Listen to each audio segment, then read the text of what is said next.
Podcast 61, action.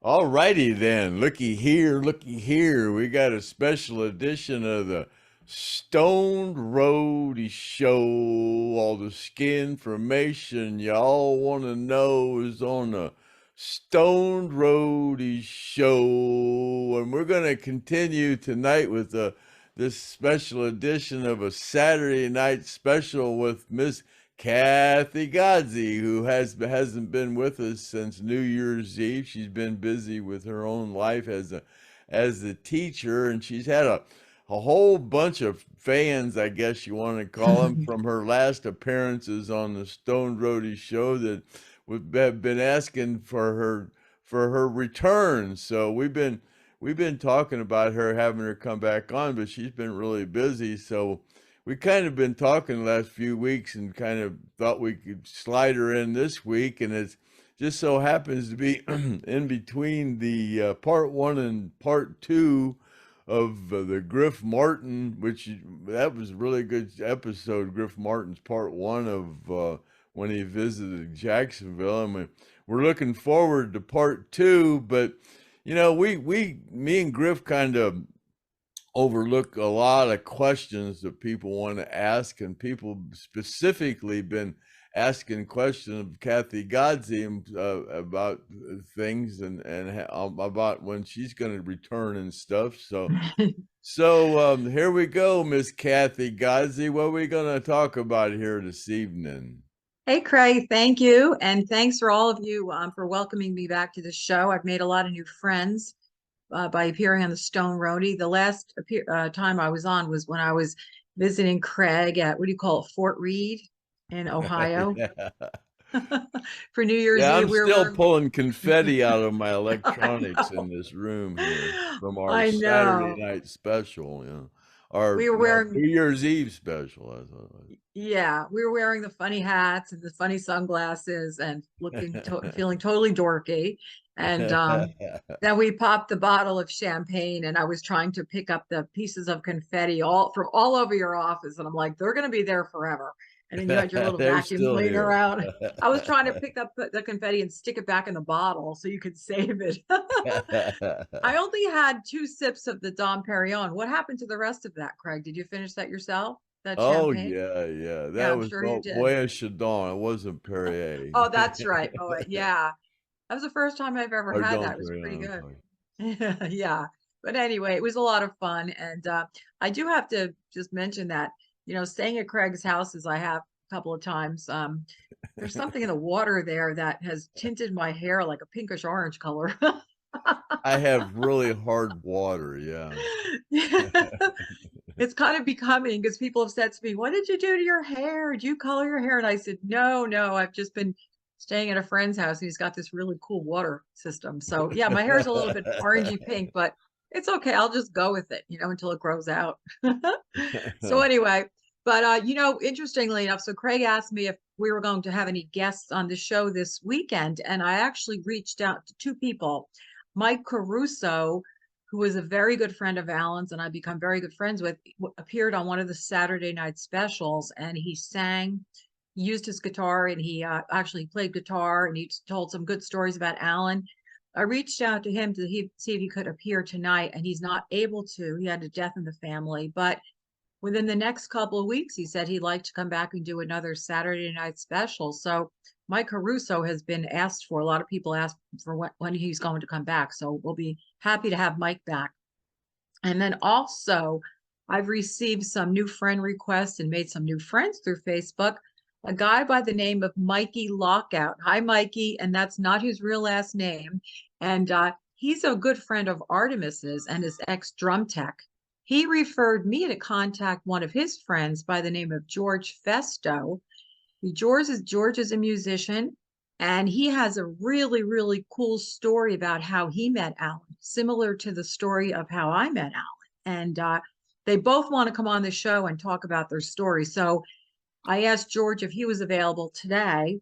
He's not available because he's a musician and does some gigs, but we'll have him on in a couple of weeks too. So the next 2 Saturday night specials that Craig and I are going to do, we'll have some cool guests. So please tune in for that. Okay. And before we go on to the questions and all the great questions and things, I just want to give a shout out to happy birthday to Andy Tanis. I know Andy's been on the show, right, Craig? Andy, yeah, happy Yeah, his birthday, birthday. Andy. Yep. And to my friend Joanne Secatello from Cranford. Joanne, I love you. We've known each other since we were 18 and notice it's her birthday too. So happy birthday, Joanne. And okay, so let's go right into the questions. Now I have to start with Morris Hancock.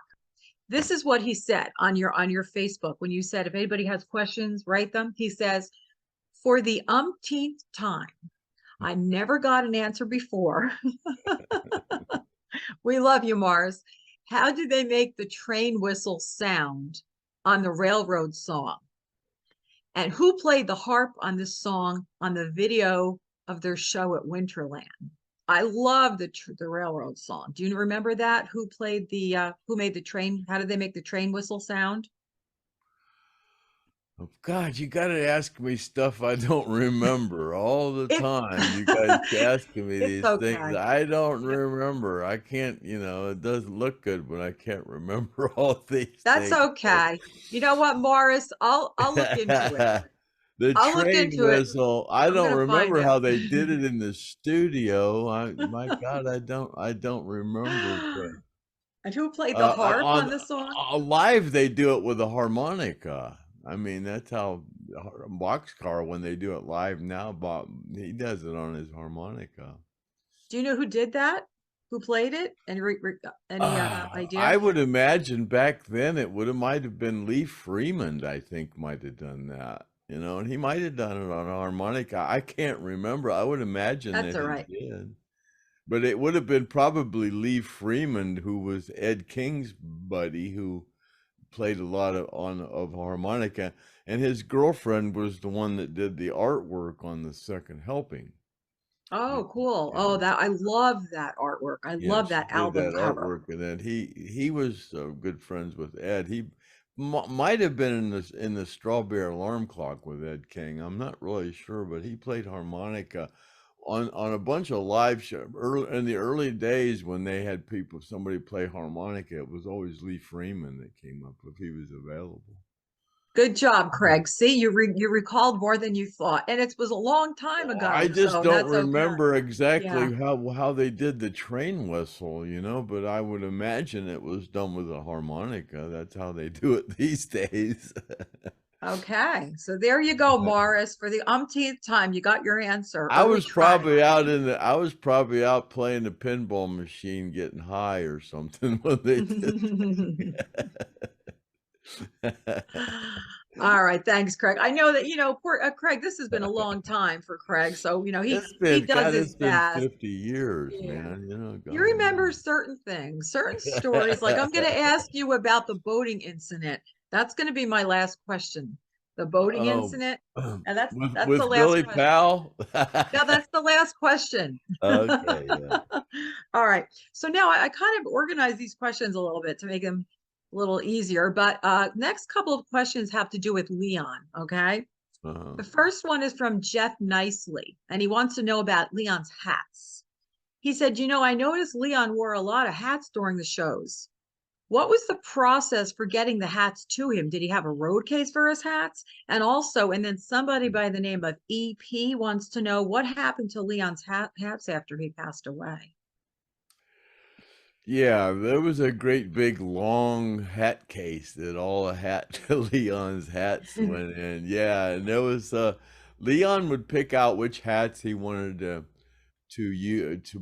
wear during a certain night, and he would always show up with a different hat, but he mostly during a tour would wear the same hat he would change hats every song just about, but Yeah. yeah, he had a little regimen of where he wore the hats. I always liked the fireman's helmet. That was one of my favorites, the Yeah. fireman's helmet and the bobby hat and the fireman's helmet and the deranged Viking, I guess you want to call Oh, it. Yeah, the bullhead with the horn up and the horn down.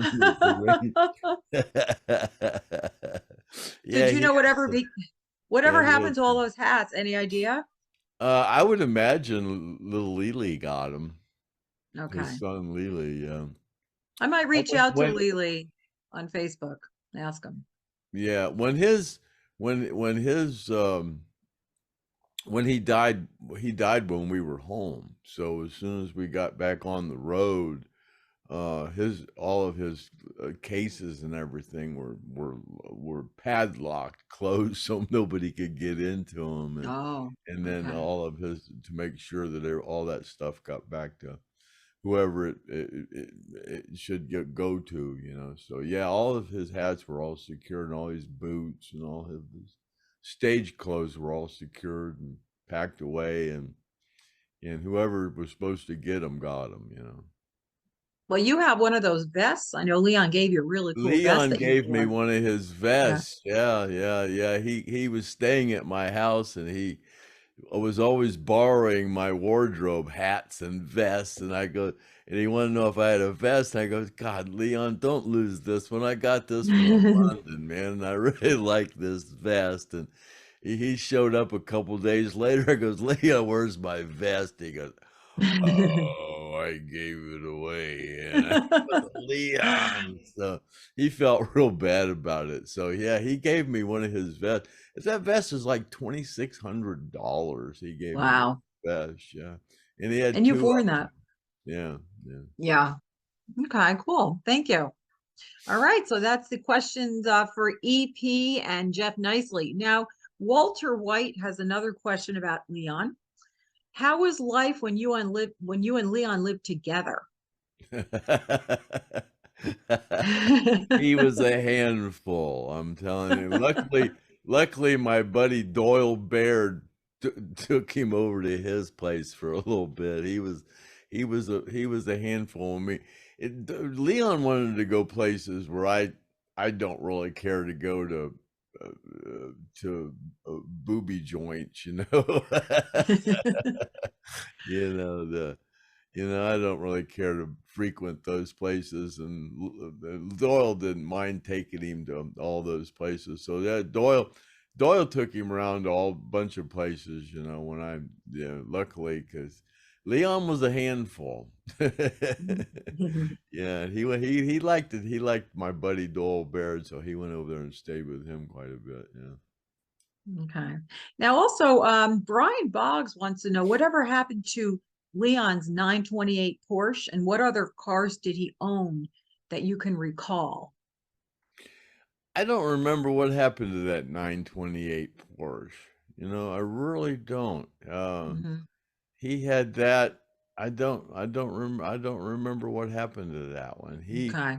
He didn't have a whole bunch of cars in his collection or whatever. He just mostly had normal cars.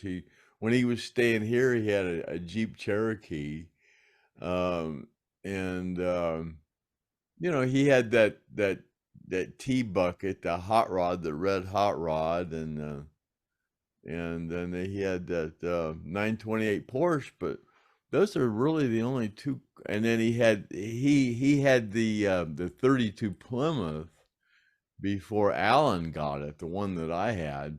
He Oh, had that one first. And those are really the only three cars I remember him having that were really cool cars besides just normal cars he owned. Yeah. okay. Okay. Thank you for that. And another question with regard to Leon, David Lee. Why was Leon called the instigator? Because he instigated all kind of Give us the some instigator. specifics. What did Yeah. Leon do? He I was want to know. always looking for something to instigate some kind of situation. Come on, let's hear something. What did Especially he with do? with Billy. Oh my God, him and Billy used to always get into it. Yeah, he was always pulling tricks on Billy, and vice versa, But yeah, especially in the van when we were first started the tour. Yeah, yeah, he would torment torment poor Billy, man. Who was the one that used to put spitballs in Billy's hair? Was that That was Leon? Leon. Leon would sit behind him, and Billy had that hair that was like a magnet, man. Anything got close to it, it would just stick in there. Leon would sit back in the back with toilet paper and just tear it up. And Okay, that's a good example.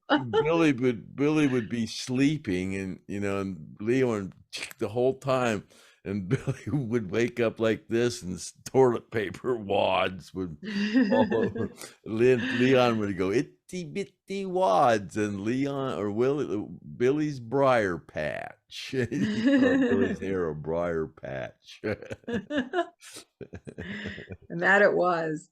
And then, so Walter White asked, he wanted to know if while Leon was living with you, did he ever talk about the crash or his version of what he was doing and thinking at the time this all happened? Any idea? No, Okay. no.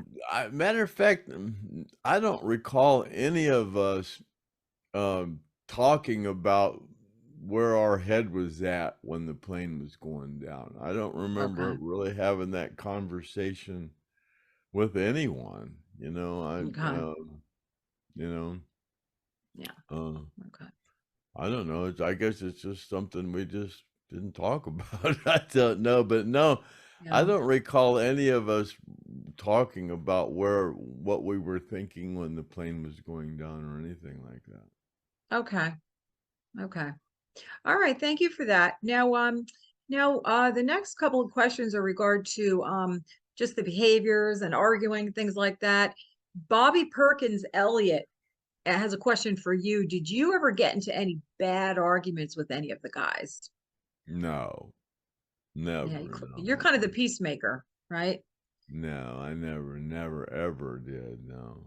Yeah, I couldn't, I believe that. I don't think you seem to be like you kind of kept the peace all the time. And then Chip, Leon, sorry. when Leon was here, oh Leon, I used to, I used to, damn it, Leon, what'd you do that for? Matter of fact, after Leon died, and I got my dog Leon, it was kind of a thing that I used to think every time I'd yell at my dog Leon, I'd think, God damn it, Oh. Leon, what are you doing? Yeah. Oh. Yeah, Leon was, but it wasn't me. It wasn't, it was just, a brotherly love type thing. Damn it, Leon. What the hell you doing? All right, thank you. Chip Cruey, he wants to know who is the most unpredictable band member on the road? Who is most likely, well, you probably already answered this question, but who is most likely to get in trouble, or who was the road manager's biggest concern? Was that Leon. Leon? Yeah, okay. Leon. All And right. Billy. Yeah. Yeah, Billy. Billy. Billy wasn't a troublemaker. He would just kind of find trouble, or trouble would find him. Mostly Mhm. when he was intoxicated, which was quite often. Now, once before you had told on one of the previous podcasts about when you were in the hotel in San Francisco and somebody did something to somebody's shoes. You remember? Leon. Leon, Leon. yeah. So for those who Leon. missed that one, that was a good one. What did Leon do to some man's shoes? He He left them out in took the a poop hallway. in some. We were staying in the Miyako Hotel, and Japanese people take their shoes off outside they don't wear their shoes in their room. So Leon took some guy's shoes and took his guy had his socks in there and everything, and Leon took the guy's shoes and took the socks out, pooped in his shoe, and stuck the sock back in there. Set him outside All right, his there you go. David Lee, there's the answer to your question. And there you go. Who are the Leon threw instigators? my damn suitcase out of the window off the balcony one time. He was playing Leon the cat burglar, and he went from one balcony to the other balcony, and he snuck in my room and didn't know whose room he was in. Just took the suitcase and threw it out the window, and it was my suitcase. And I was going, I can't find my suitcase. He said, "What room you in?" And he goes, he said, because he said, "You mean that one down there?" Oh my I said, "I God. did. So I'm sorry. I didn't know it was yours." What was in the suitcase? Anything All my precious or? clothes. Oh, okay. Well, clothes, clothes can be replaced, but other cool, expensive things, rare things, That was that when would I be. really first started joined the band, and I had this really cheap suitcase. It's like made out of cardboard. All right. Well, you have a very even temper. I mean, you were always definitely the problem solver. You had a lot of responsibility. So I can't imagine you getting into arguments. I could see you breaking up the arguments. All right. Cousin Figel. Hey, Cousin Figel. He's always there. Whatever happened to the drummer called Custer? Do you recall anybody by the name? Oh my God, Uh, yeah, Custer was the drummer with when we started the tribute band. Artemis, he was going to be the drummer, oh, and he right. was still having some issues from when he broke his leg during his motorcycle incident where he got in a motorcycle crash and busted his leg up, and being a drummer with Skinner is very physical, and Artemis just wasn't in the condition you need to be the drummer of Lynyrd Skynyrd, and he was aware of that, I guess, and he requested that somebody come in and do some of this power drumming, and he wanted to be more or less kind of like a percussionist or whatever, and but it then and so what happened to Custer?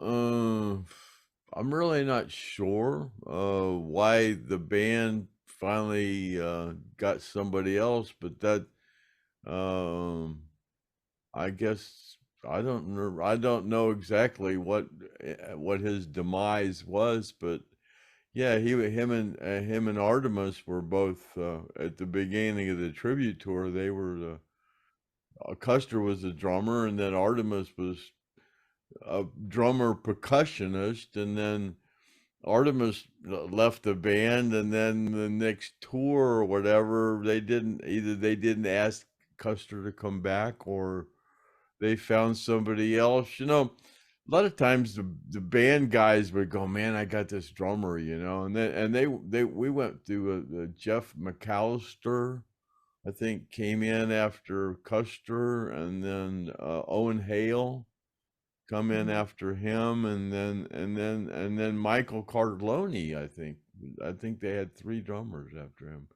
think it was, yeah, Jeff McAllister, Owen Hale, and then Michael Cardlone's been with them for, oh my God, years now. Yeah.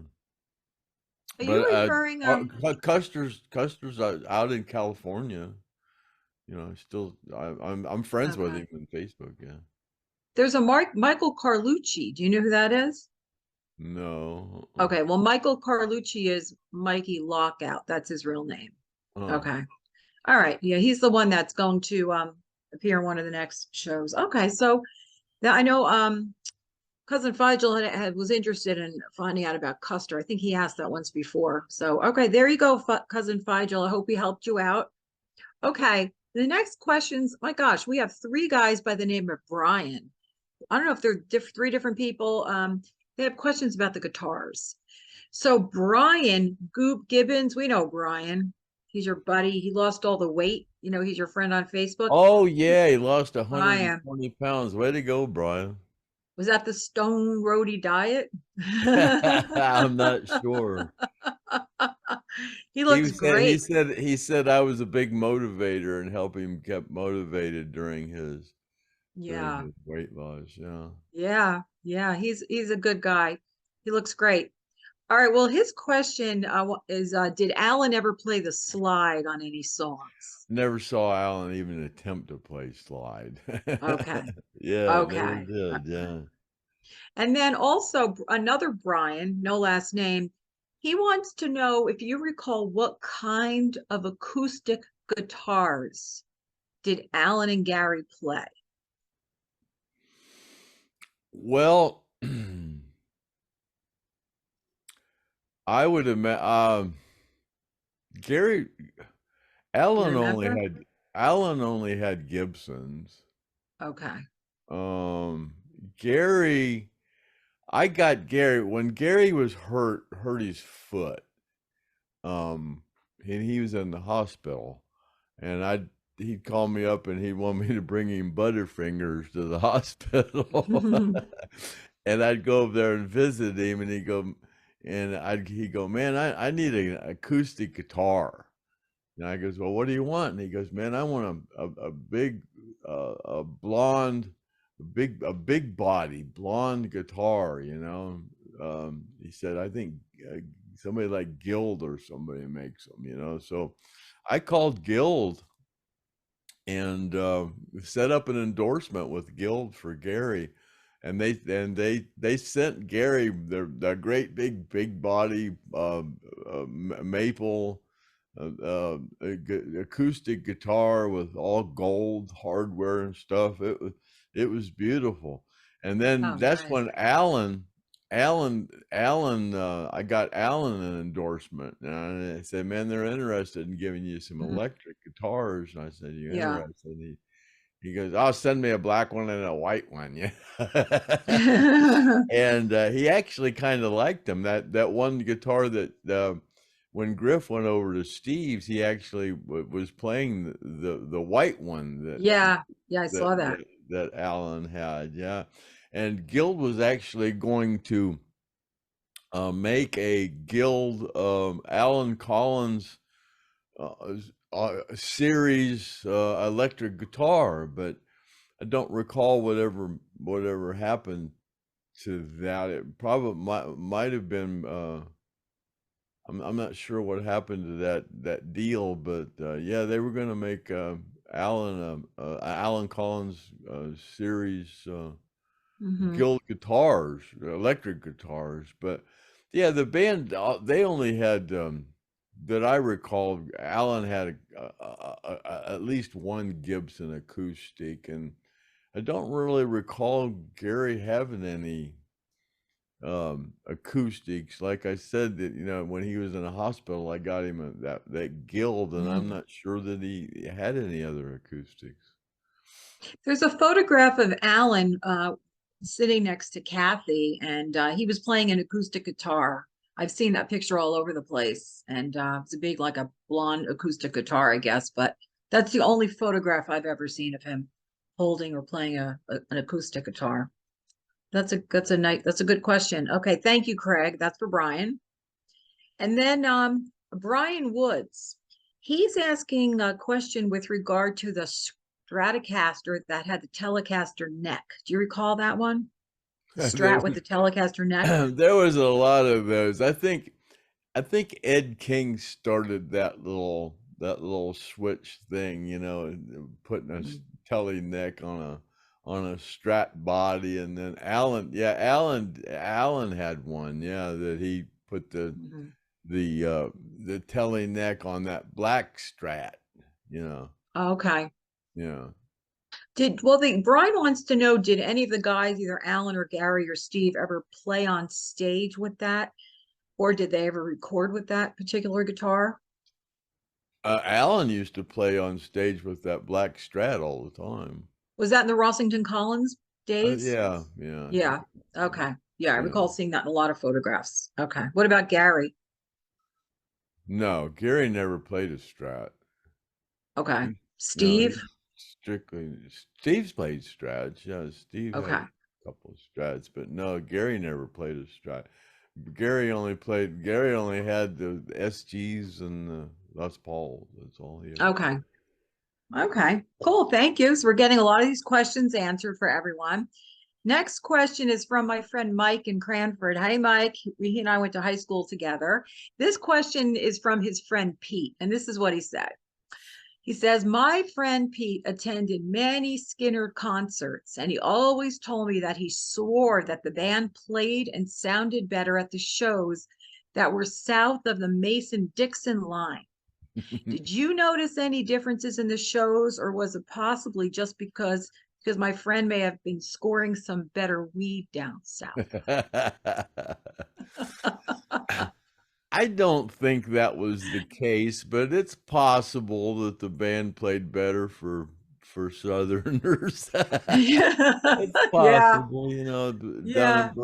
down in Birmingham or Memphis or Yeah. down in those southern places, they might have picked it up a notch, but I never was aware of such a thing. But they might have just,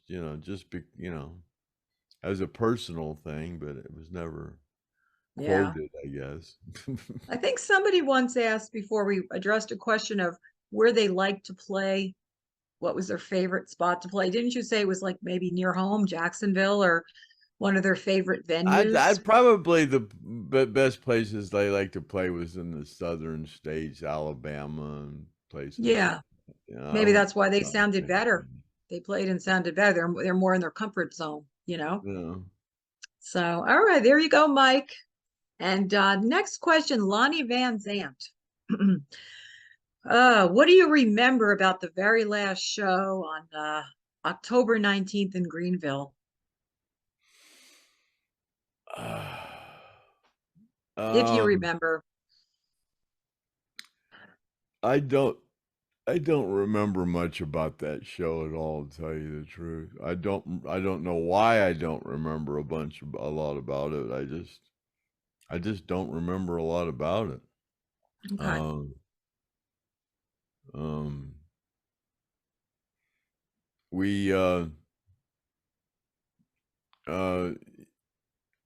we partied quite a bit after that. We got back to the hotel and it was a day off the next day, so it was a rough night. So I was when I got on that plane, I was still drunk. I was like the last one on the plane, and I was not feeling very good. I was still intoxicated the next day. So. Yeah, I don't remember what happened the night before. Oh, I mean, do you recall the show being just, I ordinary or expect anything no, about the show? No. I Okay. don't remember. Yeah, they kind of just run together after so long. It's just, Okay. just one right after another, I mean. Yes. Okay. All right, there you go, Lonnie. And next question, another recollection. It might be hard, it's a long time.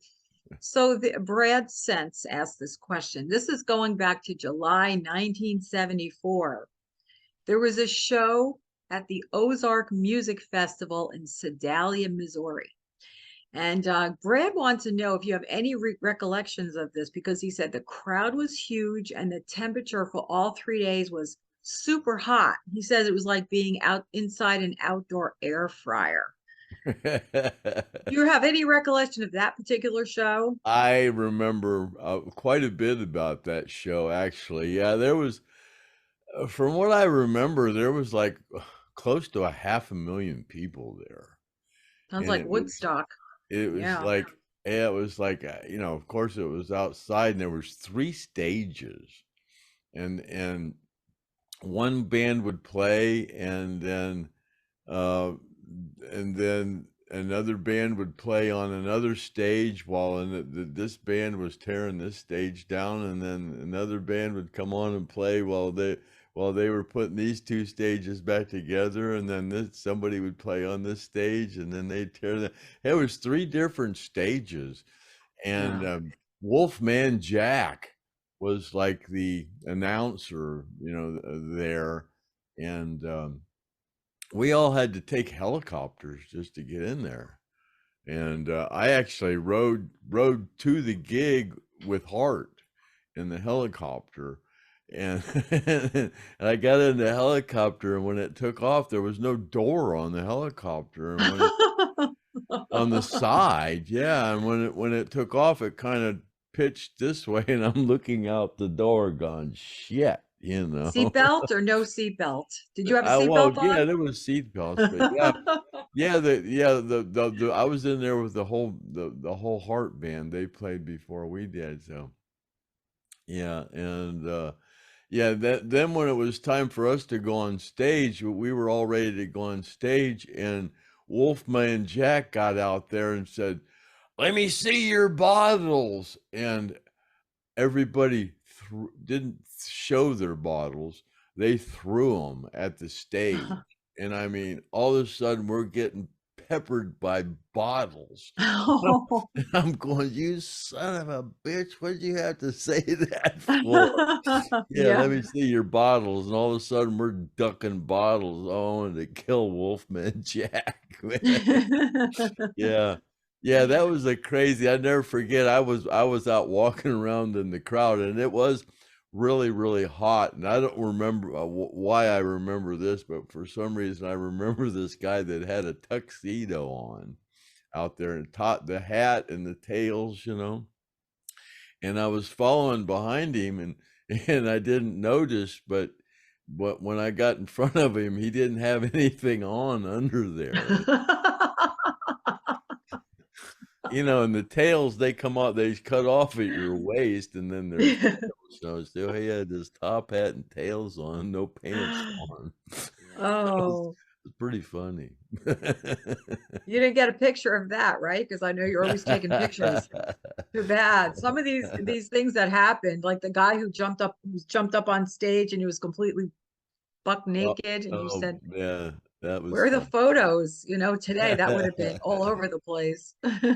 Cool. Well, so you do recall very well. It was a big thing, and you Yeah, say half a Sedalia, million. Missouri. That was I Yeah, don't know if that was bigger than Nebworth.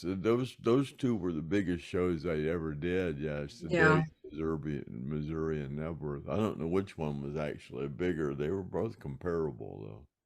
yeah. Cool. All right. Well, there you go. All right. Jimmy J. Smith.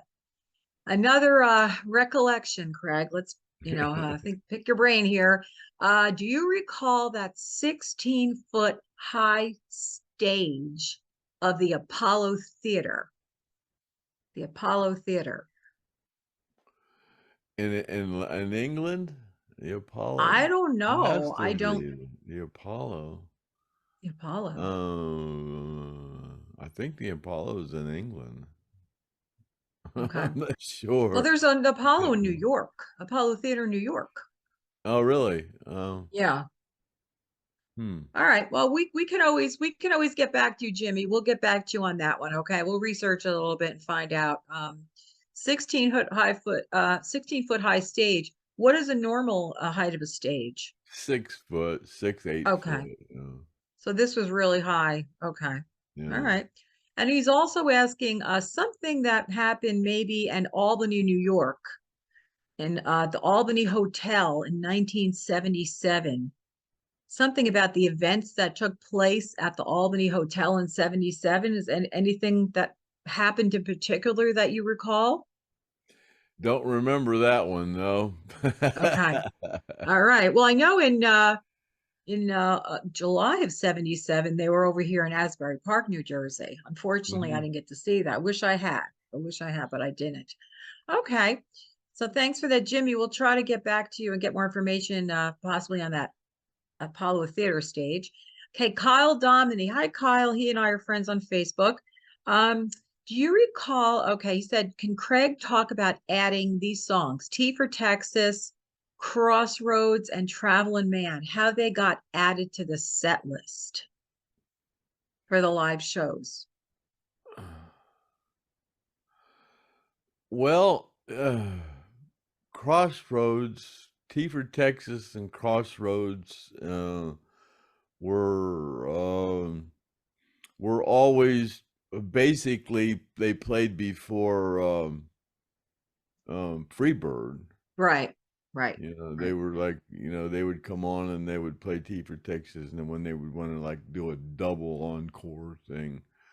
Mhm. Traveling Man, I don't remember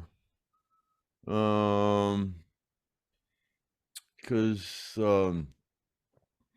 Traveling Man, that was when Skinner did it originally. That was before the technology, the technology. Well, when Johnny does it, that he does it where he sings around along with Ronnie, Right. and so I don't remember exactly how Traveling Man was adapted into the set with the original Skynyrd, but yeah, with the tribute band, it's Ronnie and Johnny, and they kind of Michael plays it off a click track. The drummer Michael, he plays it off a click track, so it stays in time with the video. So when Ronnie comes on and sing, it's in sequence. Okay. Yeah, All right. Cool. yeah. All right. Well, thank you for that. Next question. So actually, it's funny. Kathy Keeble and Shari Padula both asked similar questions. They're also good friends and supporters. Hi, Kathy and Shari. They kind of both asked the same question. Did who are some of the bands who opened for Skynyrd, or for some of the bands that Skynyrd opened for? And are there any good stories in particular about some of the bands that they worked with? I mean, the list would be never A ending. lot, a lot. They Yeah. played with everybody. I mean, Blue Oyster Cult, Brownsville Station, REO Speedwagon, Oh, wow. Aerosmith, uh, Elvin Bishop, Grinder Switch, Wet Willie, Right. Well, Charlie Daniels, yeah, God, just everybody they played with. I mean, even some of the bands going back in the day, I mean, they played with, Jay Giles. They played with everybody. I mean, Rod yeah, Stewart. I mean, God, just yeah, I mean, yeah. the only people that wouldn't play with Skinner was Led Zeppelin. Yes. Yeah, they turned the Skinner down. They didn't want no part of playing with Lynyrd Skynyrd. I guess they heard what happened to the Rolling Stones and Eric Clapton. Oh, they're lost. They're lost.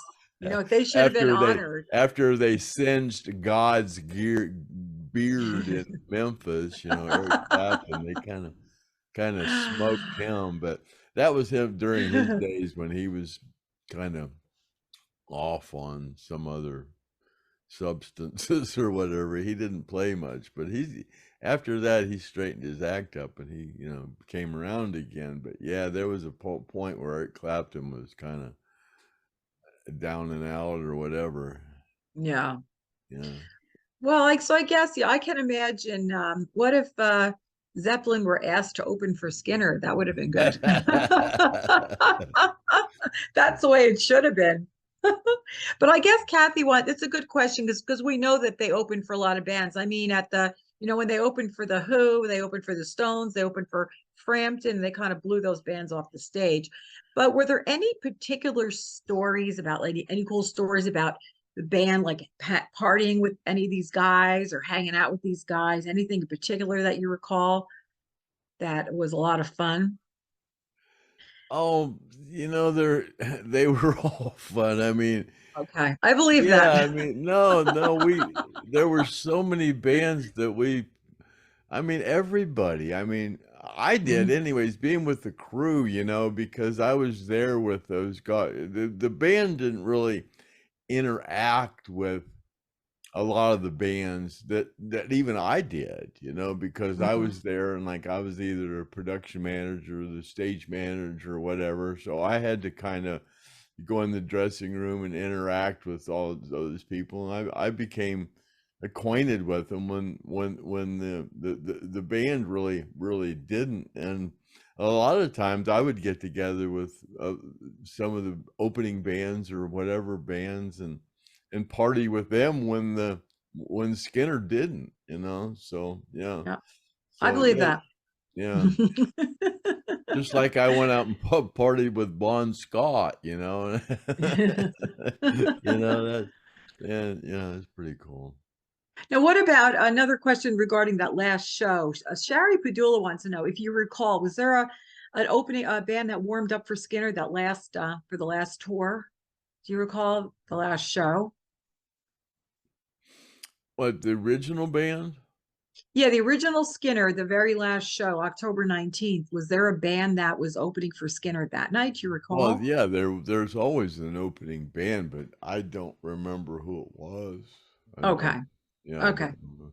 All I right, could good look at enough. my I have itineraries that tell all that stuff. If I'd have known that question prior to this, I could have looked it up and told you. Okay. All But right, we can find out, Sherry. We'll find out and we'll get back to you on that. I know a lot of people want to know yeah, about the I have itineraries that go back from the first shows I did that Mhm. tell all of the opening acts that we had. Yeah. Yeah, okay. And I've seen those. I've read those, like perusing Yeah. through your files when I've visited you. I would take pictures of his pictures, and I have a lot of cool pictures and things that no one has seen yet. You know, it's interesting. Both Shari and Kathy asked me either yesterday or today, am I thinking of visiting the memorial in October when you and Griff are going? They're thinking, oh, Shari said, oh, it'd be fun to meet up with you. I don't know. I haven't even thought about that. You know, I'm a teacher. I don't get a whole lot of time off work. I usually do my traveling and stuff in the summertime. I go on a vacation once a year. We'll see. Maybe I'll talk to Craig as the date gets closer. But right now, I wasn't. You know, I don't know.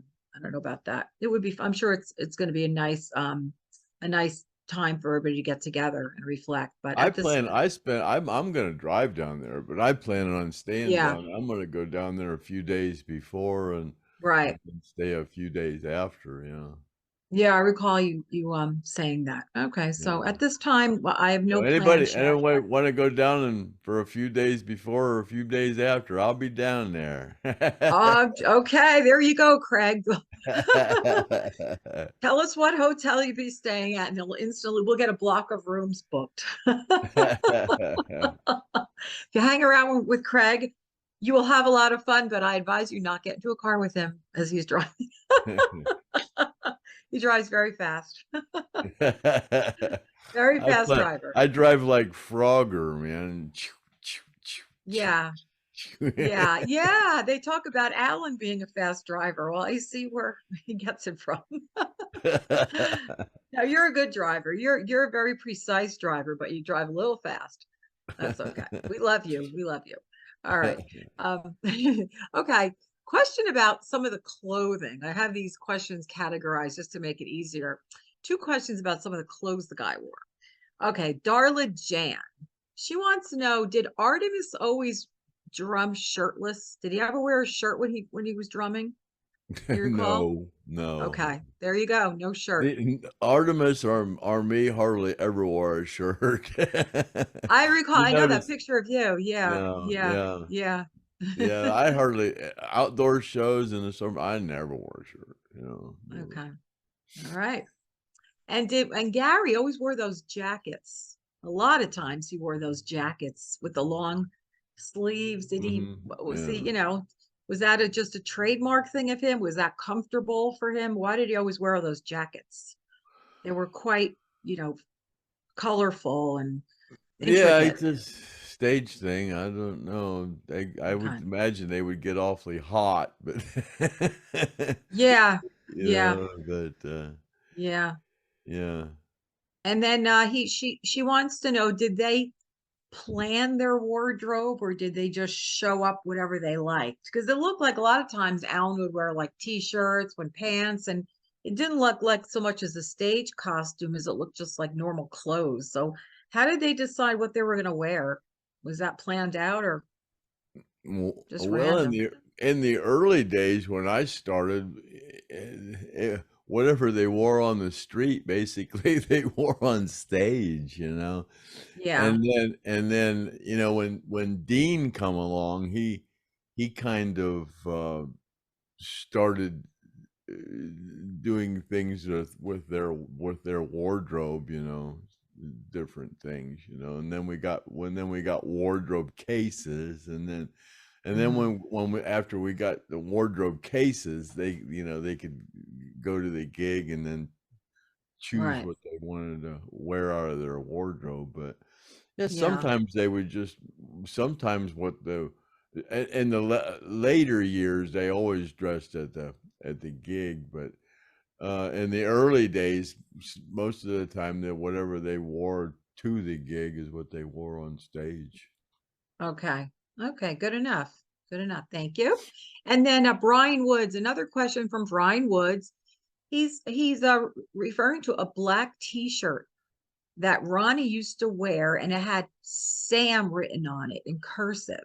Any idea who Sam was? Sam was our bus driver. Sam was their bus driver. Oh, he had Sammy's Uh, name written on the shirt. uh-huh. Yeah, on the "Give Me Back My Bullets" album covers, there's a when they have the Western theme in there, Sam the bus driver, he's that big kind of chubby guy. That's Sam the bus driver. Okay, cool. Sam was their bus driver, Okay, cool. yeah. Joey Yema. Joey's a friend of mine, always saying nice things. When you coming back, Kathy? Hi, Joey. He wanted to know, do you get any retirement from being a roadie for so long with any of the bands, any 401ks or pensions or anything? Profit No, sharing? I'm totally on Social Security. I've been on Social Security since I was 55, I think, Okay. for a long time. Yeah. No, but do they do that? What about today? Guys work for bands, and I mean, No, they don't give them no. because you had medical benefits. Yeah, yeah, yeah. I'd Okay, medical benefits, yeah, but right. there's no kind of retirement or No nothing. retirement. Okay, it's just No. selling your stuff, right? Selling your stuff. Yeah, really. Now, another question from Joey Yama. Who is Red Odom? I know he's not related to Gene because he spells his name differently. It's Odem, I believe. Any No, idea who Red? Red is Gene's brother. Oh, because okay, his name on here is spelled Odem, and Gene is Odom. So I apologize. So the name was spelled wrong on the question. No, Okay. Red is Gene's brother. Oh, Red okay. Odom is who Ronnie wrote Four Walls of Rayford about. Oh, Red Red interesting. was uh, Interesting. Red was quite a character and kind of a ruffian, and spent some time in the Hooskow, I guess, and yeah, it's funny. I used to have a tape when we were at a Studio One, and I had this re tape recorder that I had, and I went over to they sent me over to C.W. Shaw's to get an ounce of cocaine, and and so I went over to C.W.'s, and before I left, I kind of just clicked this tape recorder on in the control room at the studio, and while I was gone, I recorded everything that they said inside the control room, and I was gone a while, and they were going, "You're going, where's that Craig at? You know, he's back." And Ronnie says he'll be back, no trouble. He said he don't even do this stuff, you know. So you know, and that whole tape was about Ronnie was telling stories about Red Odom, you know, how about I'd Oh. cut you, I'll cut you, and stuff like that, you know. And I got Alan come over to my apartment at the Woods in Mandarin, and I had a whole bunch of cassette tapes laying out on the floor, and one of them this had a Skinner thing in it, and it had a tape in there, and this tape was in there, and he thought it was a Skinner's uh, cassette. So he took these tapes, and then I figured out that tape was in the one of the ones that he took, and Oh. I said, Alan, man, you got that tape of Studio One from there.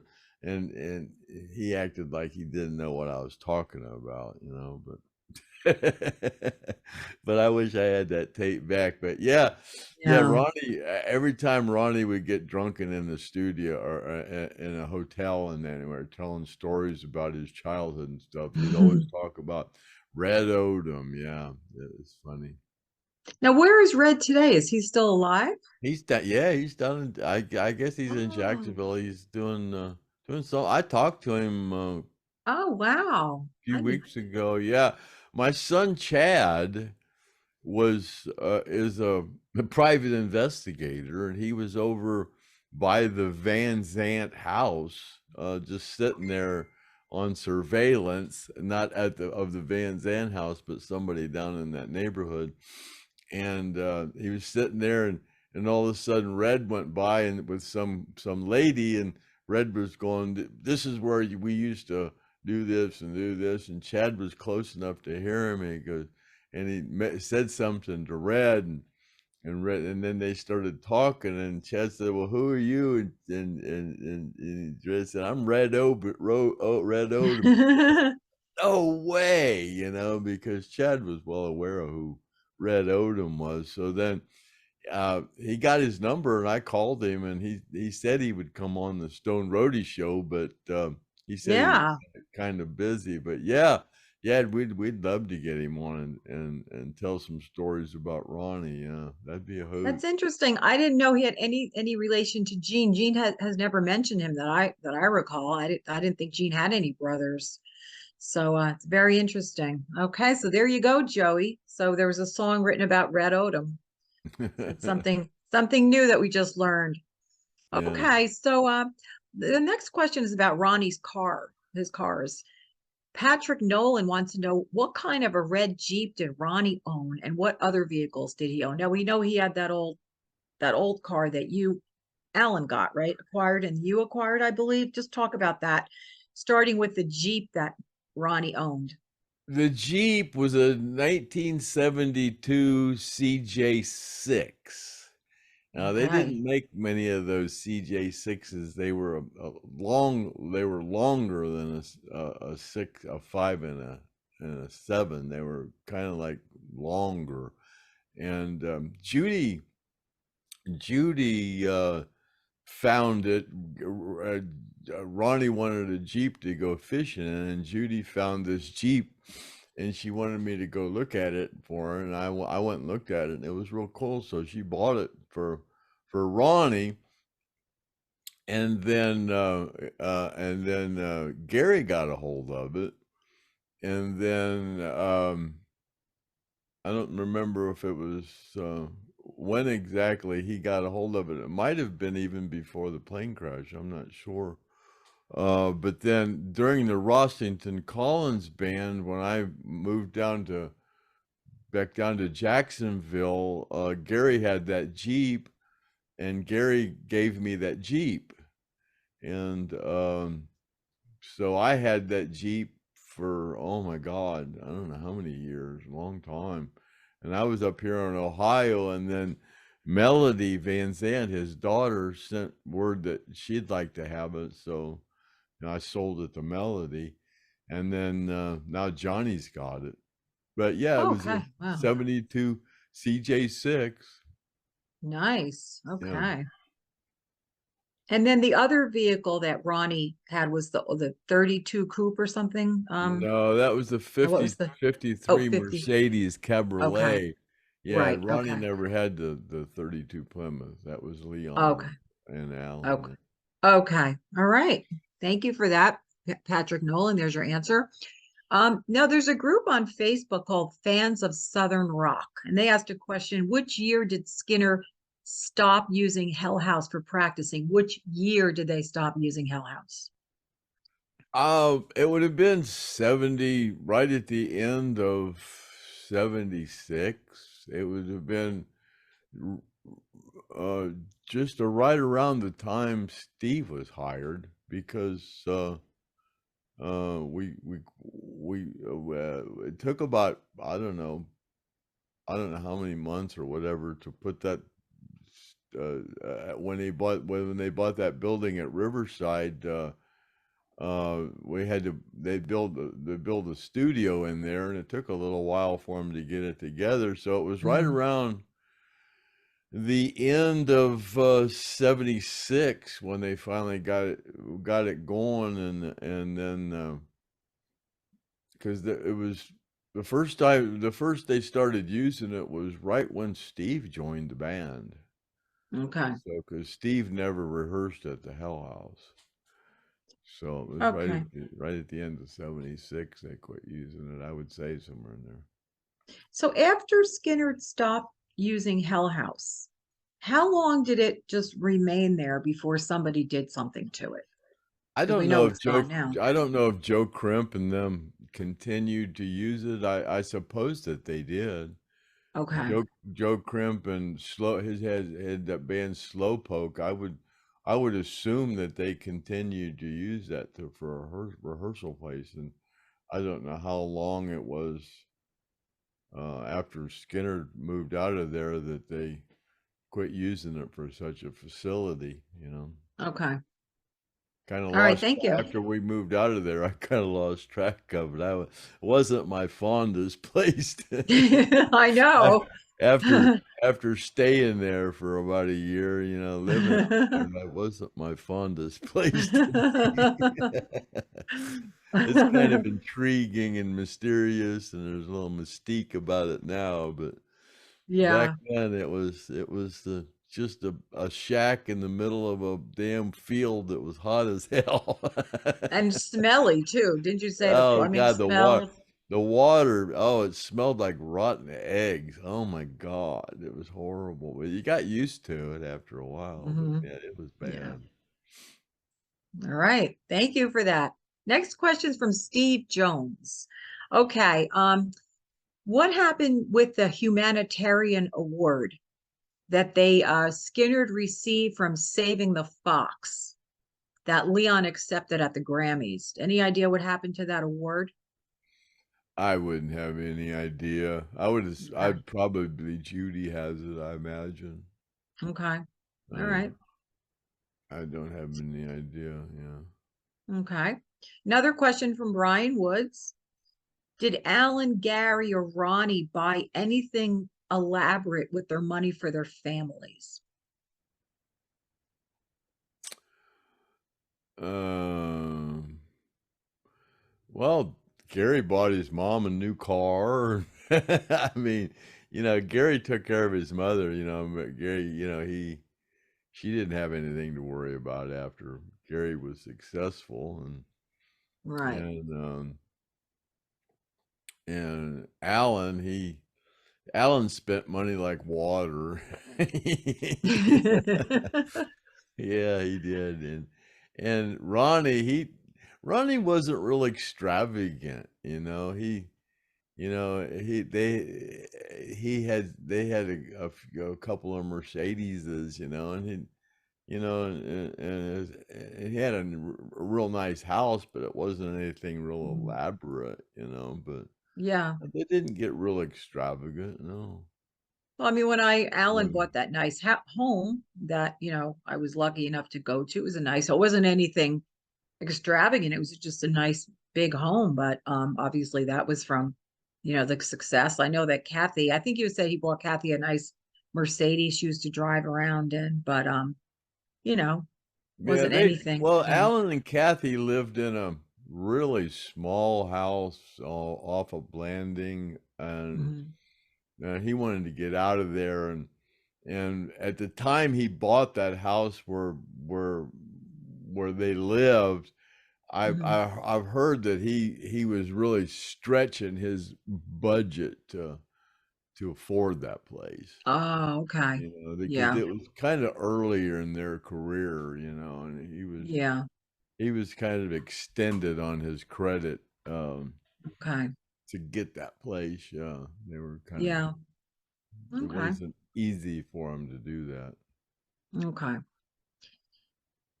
All right. And then there was a question I don't remember who asked it. I just saw it this morning. Somebody asked about what kind of did the band members listen to other bands at all? Did they ever put on records or cassettes of other bands? Who did they ever listen to? Not really. No, when we were riding on the bus or whatever, and we'd put stuff on the sound system, it was, just I don't know. I can't really recall, but Ronnie was really into Merle Haggard and stuff like that, Okay. and uh, bad, they listened to a little bit of Bad Company, and they like Paul Rogers Okay. and yeah, I can't really recall any type of music that they were really fond of. They were um mostly just really involved in all throughout that period. They were really kind of just involved in writing their own stuff. Yeah, yeah. Well, I recall when I went to Alan's house that day in 1980, he had a bunch of records on the floor, and the one I recalled seeing was the Eagles on the Border. And I thought that's so cool that he listens to the Eagles album. I thought it was so cool to look at one of the other bands that Alan Collins would could listen to. And then a question that I just thought of, what TV shows did they watch? Because you hung out with these guys a lot. What did they watch on television? Andy of Mayberry, Oh yeah, did they watch game shows? Andy. Gary loved the Real McCoys and Andy of Mayberry. Andrew We Griffith. would, yeah, Andy Griffith. We would stay in a hotel, and I would find Andy on a channel. I'd call it Gary's room. He goes, Gary, Andy's on this channel, or or um, or the Real McCoys are on. Because there were so many, I mean, there are game shows, there are the old classics. There's so many in the 70s especially. There were so many the early like the police shows and dramas. I mean, in addition to the sitcoms, I just wonder what they like to listen to or what they like to watch besides the Andy Griffith Show. I love the Andy Griffith Show. I still watch that. I think it's classic. Yeah. I can't really remember. I can't remember if they were really ever into Saturday night. Saturday Night Live was big back right back then. That was Yeah. probably one of the biggest shows. I can't really remember if they were really into Saturday Night Live or any things like that. Okay. Interesting. All right. Um, Next one, we're getting down to them here. We're doing really well. A lot of questions. A lot of these people who wrote in the question should be very happy that their questions are being answered. Okay. This is the last one, Craig. Here we go. Walter White, tell the story of you and Billy on the boat when you get stuck on the sandbar. Tell us, tell us what really happened. Who was there and what happened that caused you guys to get stuck on the sandbar? Well, Billy, we used to go out in Billy's boat a lot, and the most fun thing we used to do was sit at the end of the runway at the Naval Air Station when those planes would come in from. They have those submarine search planes that fly up and down the coast all the time, and they're got about every 15 minutes one of them will come in and land there at the Naval Air Station, and we'd sit there on the St. Johns River right at the end of the runway, and those great big planes would come in about 20 feet over our head in that boat, and Billy liked to do that, and it was kind of fun. But we were out one day, me and Billy and a good friend of his, Tim. I won't mention the name, but his last name. But yeah, we got out there, and Billy, he thinks he's um, captain, whatever, you know. But oh, I know where all these, this is some stuff in here. You really got to know what you're doing to go through here because there's sandbars through here. You got to, I said, but oh, I know. So he got hung up when we got stuck in the middle of the St. Johns River and on a sandbar. And and we had to sit there all day and wait for the tide to come in, you Oh know. no. And we'd sit there and we'd monkeyed around with that thing, you know, trying to get it unstuck off that sandbar. So finally, when the tide came in and we got it free from the sandbar, we'd messed around with it so much we'd messed it up to the point where the boat would only go in reverse. So we had to go all the way from downtown Jacksonville back to the boat dock, which was I don't know how many miles in reverse. But we yeah we did quite a bit of um, things that are kind of illegal out there. Tell us about that, Craig. Come on. It's a long time ago. Come on, nobody cares. We want to, this is the stuff everybody Well, wants to hear. I don't like to talk about those things because you're a school teacher. Yeah, okay. Well, I'm not talking about it. It's okay. I'm just listening.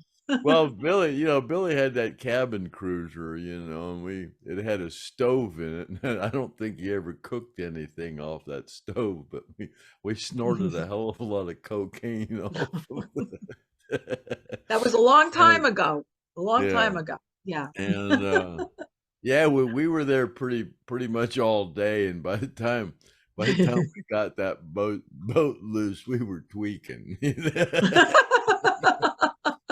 You know, so you know, when we got the boat loose, then none of us knew were able to shit or wind our watch, you know. So,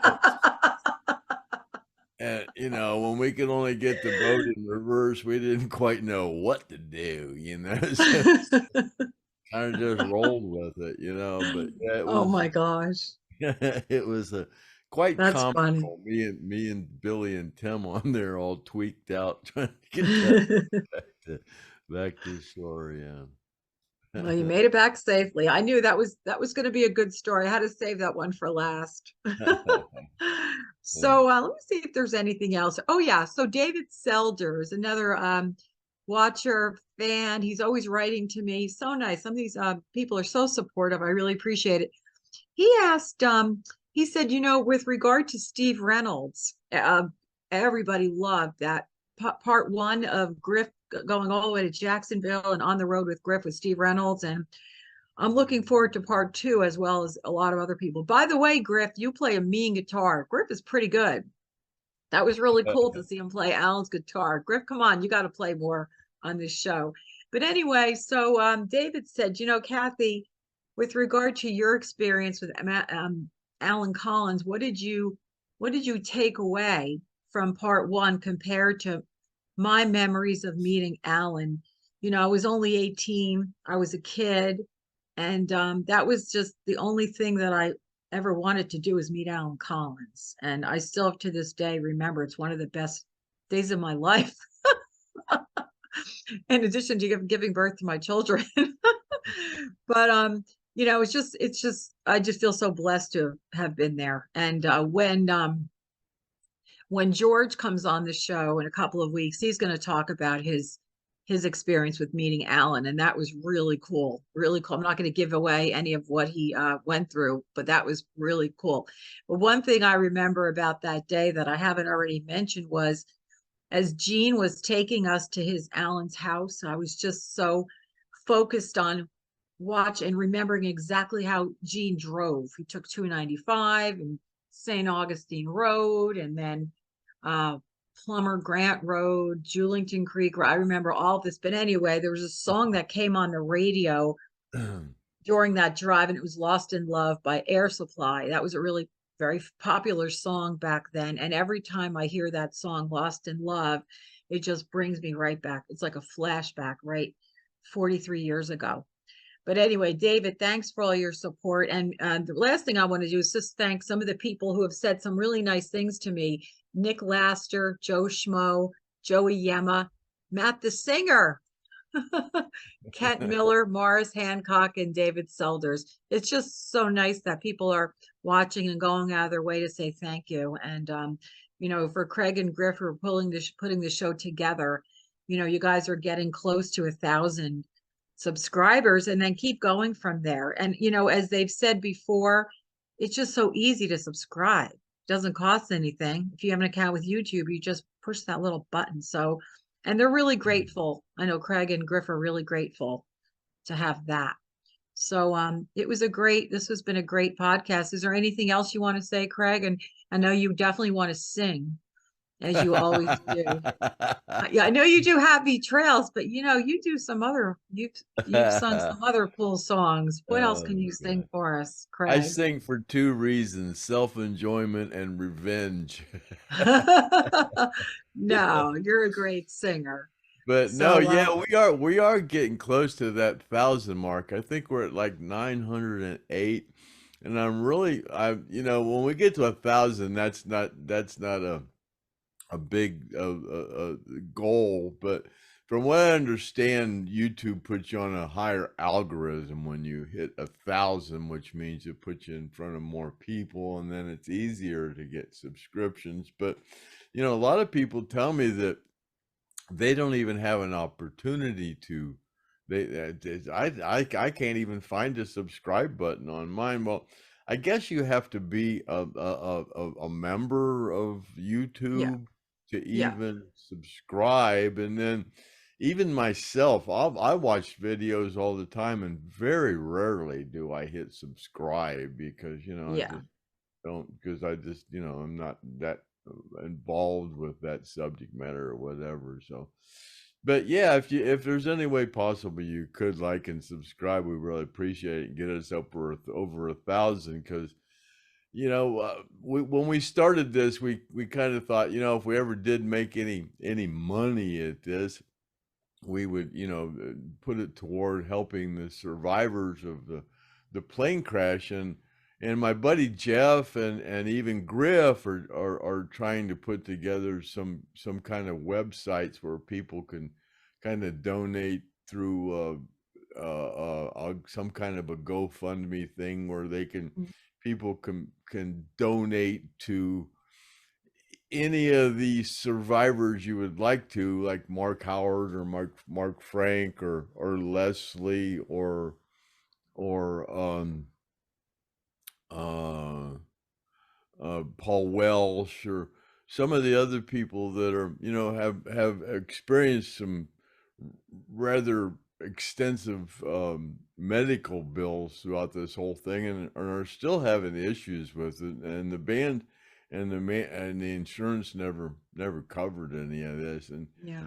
And we'd like to, if we could at some time help people out. So if we ever could get up to where we got multiple thousands of people subscribe to this, and we ever did make any money off of this, we'd really like to help some of these people with their issues. I've heard Mark Howard's having he's had, I don't know how many operations, and he's still going through quite a bit of stuff. And I guess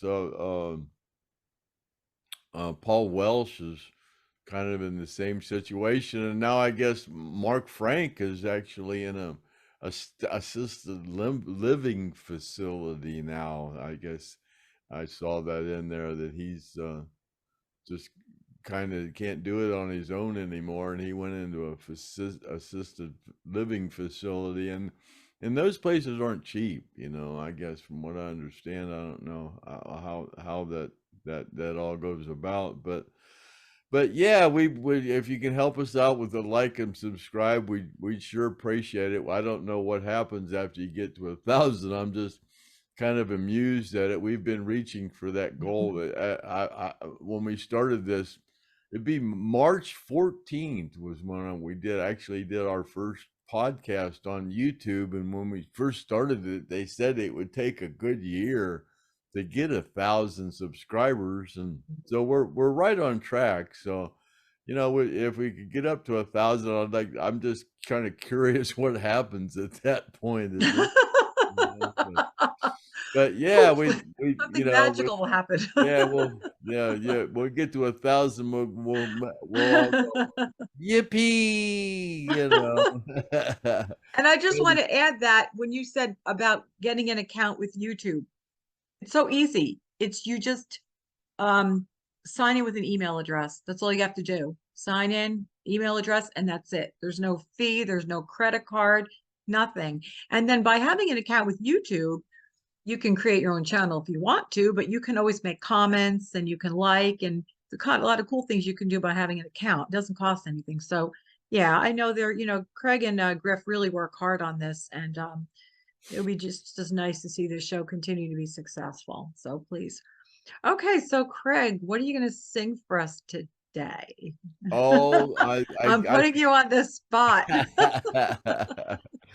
oh, I'm gonna just finish with my same old encore, Okay. All right. So here we go. I guess that's all we got going for this edition of the Saturday Night Special with your host, the Stone Roadie Craig Reed, and my co-host, the lovely Miss Kathy GODSEY. And until Wednesday, when we do the On the Road with Griff Martin, it's happy trails to you until we meet again, right here on the Stoned Roadie Show. And may the good Lord take a liking to you.